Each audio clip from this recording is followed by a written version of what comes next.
அனைவருக்கும் எனது இனிய குடியரசு தின நல் வாழ்த்துக்கள்ங்க. எல்லாரும் எப்படி இருக்கிறீங்க? நீங்கள் எல்லாரும் நல்லா இருக்கிறீங்களா? நீங்கள் எல்லாருமே நீண்ட ஆயுள் ஆரோக்கியம் ஐஸ்வர்யமாக இருக்குன்னு நான் உங்களுக்காக கடவுளிடம் பிரார்த்தனை பண்ணிக்கிறேங்க.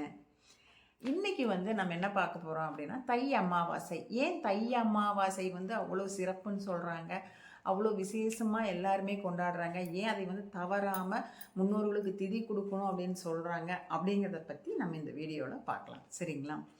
இப்போ தை அமாவாசை ஏன் சிறப்புன்னு பார்த்தீங்கன்னா, அந்த தை மாதம், அதாவது உத்தராயண காலத்தில் பிறக்கக்கூடிய மாதம், முதல் மாதம், அது ஒரு சிறப்பு. நம்ம வருஷத்தில் 3 அமாவாசை நம்ம முக்கியமாக பிடிப்போம். அது எதுன்னு பார்த்தீங்கன்னா, வருஷம் ஃபுல்லாமே நம்ம அமாவாசைக்கு திதி கொடுக்கணும். அப்படி முடியாதவங்க இந்த 3 முக்கியமான அமாவாசையில் கொடுக்கணும். புரட்டாசி அமாவாசை, ஆடி அமாவாசை, தை அமாவாசை. எதையும் மிஸ் பண்ணாட்டாலும் தை அமாவாசையை தவற விடாதீங்க அப்படின்னு நமக்கு சொல்கிறாங்க. ஏன் அப்படின்னா, தை மாதம் அந்த உத்தராயண காலத்தில் வருது இல்லைங்களா, அது முதல் மாதம் அப்படிங்கிறதுனால அது தேவர்களுக்கு விடியல் காலை பொழுது அப்படின்னு சொல்கிறாங்க. இது ஒரு நம்பிக்கை, ஐதீகம்.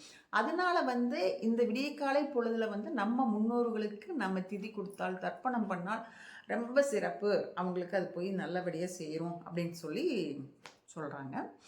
இப்போ நம்ம எந்நேரம் திதி கொடுக்கணும் அப்படின்னு பார்த்தீங்கன்னா, அமாவாசை 2 நாள் வருது. அதாவது 28/1/2025 இரவு 8:10 ஆரம்பிக்குது. அதே மாதிரி 29/1/2025 இரவு 7:21 முடியுது. ரெண்டுமே பிறக்கிறதும் இரவு, நிறைவடைகிறதும் இரவு தான். அதாவது செவ்வாய்க்கிழமை இரவு பிறக்குது அமாவாசை, புதன்கிழமை இரவு 7:21 நிறைவடையுது. நமக்கு 29ஆம் தேதி தான் முழு அமாவாசை இருக்குது. அன்னைக்கு தான் நாம் அமாவாசை திதி கொடுக்கறது, வழிபாடு பண்ணுறது, வீட்டில் படையல் போட்டு கும்பிட்றது எல்லாமே அன்னைக்கு தான். இப்போ அமாவாசை அன்னைக்கு காலையில் நம்ம என்ன பண்ணுவோம், அதெல்லாம் குளிச்சு அதெல்லாம் ரெடி ஆயிடுவீங்கள்ல, அதெல்லாம் ஏற்கனவே தெரிஞ்ச விஷயம் தானே உங்களுக்கு.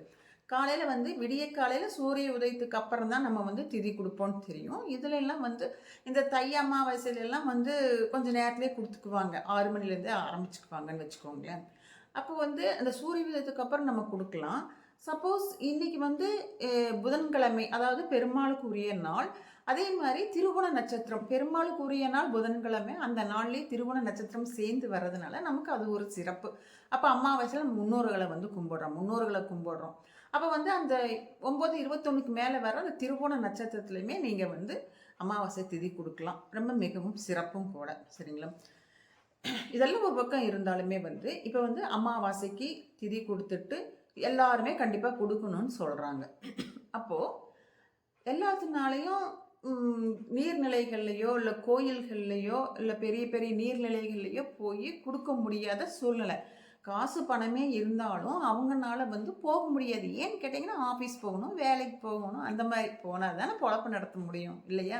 அப்போது நம்ம இதையும் பார்க்கணும், அதையும் பார்க்கணும். அப்படின்னா என்ன பண்ணலான்னா, வீட்டில் புரோகிதரை வச்சு பண்ணுறவங்க இருக்கிறவங்க, அங்கே டைம் இருக்கிறவங்க போய் பண்ணிக்கலாம். அதில் வீட்டில் பண்ணுறவங்க, சப்போஸ் பணம் காசு இல்லை, நம்மளால் போய் செலவு பண்ண முடியாது, அங்கே போய் கொடுக்கணுன்னா குறைஞ்சது 200-300 கண்டிப்பாக செலவாகும், இல்லைன்னு சொல்லவே இல்லை. இப்போ முடியல அப்படின்னா வீட்டில் செய்கிறது அப்படின்னு கேட்டிங்கன்னா, ஒரு பெரிய அகலமான பாத்திரம் எடுத்துக்கோங்க. சில்வர் பாத்திரம், நல்லா அகலமாக, சில்வரோ இல்லை பித்தளை இருந்தாலும் பரவாயில்ல, இல்லை பித்தளை இல்லைன்னா சில்வர் எடுத்துக்கோங்க. ஒரு செம்பு, அந்த செம்பில் அந்த பெரிய பாத்திரம் நான் சொல்லியிருந்தேன் இல்லையா, அந்த பாத்திரத்தில் இந்த செம்பில் இருக்கிற தண்ணி அதில் விழுகணும். எப்படி ஊற்றணும்னா, இந்த கேப் இருக்கு இல்லையா, இந்த கேப்பில் இங்கே எள்ளு வச்சுக்கணும். இந்த கேப்பில் இப்படி உங்கள் வீட்டு அம்மாவை ஊற்ற சொல்லுங்கள், இல்லைன்னா யாருக்காவது தெரிஞ்சிருக்கும். இப்படி ஊற்றுனாங்கன்னா அந்த தண்ணி அதில் போய் விழுந்து இப்படி அந்த பாத்திரத்தில் விழுகும்போது உங்கள் வீட்டு முன்னோர்கள் பேர் சொல்லிக்கோங்க, காசின்னு சொல்லிக்கோங்க, அவங்க பேர்லாம் சொல்லி வழிபாடு பண்ணுங்க. வழிபாடு பண்ணிவிட்டு இந்த மாதிரி எங்களுக்கு உங்கள் வீட்டில் என்ன பெண் குழந்தைகள், ஆண் குழந்தைகள் இருந்தால் கண்டிப்பாக ஒரு திருமணத்துக்கு அதை பார்த்துட்ருப்பீங்க. அந்த மாதிரி நிறைய விஷயங்கள் இருக்கும். நீங்கள் உங்கள் அம்மா அப்பா தான் உங்களுக்கு முதல்ல தெய்வம். சரிங்களா? அவங்கள வேண்டிக்குவோங்க. எந்த செயல் பண்ணினாலும் அம்மா அப்பாவை முதல்ல வேண்டிக்குவோங்க. அப்புறமா எனக்கு என்னால் முடிஞ்சதை நான் பண்ணியிருக்கிறேம்மா அப்படின்னு சொல்லி அம்மா அப்பா அவங்கள வேண்டிட்டு, முன்னோர்களை வேண்டிட்டு, இந்த மாதிரி நான் பண்ணியிருக்கிறேன் அப்படிங்கிறத சொல்லிக்கோங்க.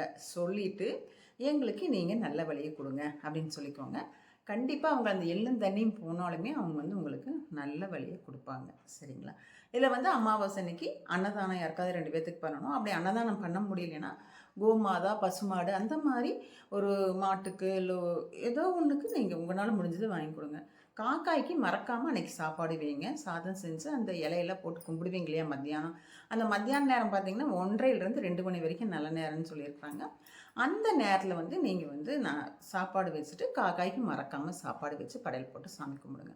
சாயந்தரம் நீங்கள் கோயிலுக்கு போகணும் அப்படின்னா கோயிலில் போய் விளக்கு போட்டுவாங்க. அப்படி இல்லைன்னா நீங்கள் வீட்லேயும் கூட விளக்கு போட்டுக்கலாம். ஆமாம், நீங்கள் இத்தனை பேசுகிறீங்களே இத்தனை சொல்கிறீங்களே நீங்கள் போவீங்களா அப்படின்னு சொல்லி உங்கள் மனசுக்குள்ளே தோணும். நான் போவேன். ஏன்னு கேட்டிங்கன்னா எனக்கு வந்து பக்கத்தில் சிவன் கோயில் இருக்குது. நான் எல்லா வீடியோலையுமே ஒரு சில வீடியோவில் நான் சிவன் கோயிலை பற்றி பேசியிருப்பேன். அந்த கோயிலில் வந்து எங்களுக்கு சாயந்தரம் அன்னைக்கு 29ஆம் தேதி சாயந்தரம் வந்து அந்த அகண்ட தீபம் சொல்லி ஒரு தீபம் வச்சு முன்னோர்களுக்கு மோட்ச தீபம் முன்னோர்களுக்கு வந்து வழிபாடு பண்ணுவாங்க. அதில் வந்து குறைஞ்சது ஒரு 1000 பேர் 2000 பேர் கலந்துக்குவாங்க. அது இந்த தை அமாவாசை ரொம்ப ரொம்ப விமர்சையாக இருக்கும். அப்புறம் வந்து அங்கே நான் போய் கலந்துக்குவேன். அந்த கோயிலுக்கு தான் நான் என்னால் முடிஞ்சது என்னமோ நான் அன்னதானத்துக்கு நான் வாங்கி தருவேன். அந்த பூஜை முடிஞ்சதுக்கப்புறமா இரவு வந்து ஒரு 8 மணி 8:30 மணி ஆயிடும். அந்த நேரத்தில் வந்து அன்னதானம் வர்றவங்க அந்த 2000 பேர் வந்தால் 2000 பேர்த்துக்கு அன்னதானம் நடக்கும் அங்கே. அதில் நான் வாங்கி எங்கெங்கேருந்தோ வருவாங்க. அவங்களுக்கு நம்ம வாங்கி கொடுக்கறது போகும். அதுவும் நமக்கு ஒரு புண்ணியம்.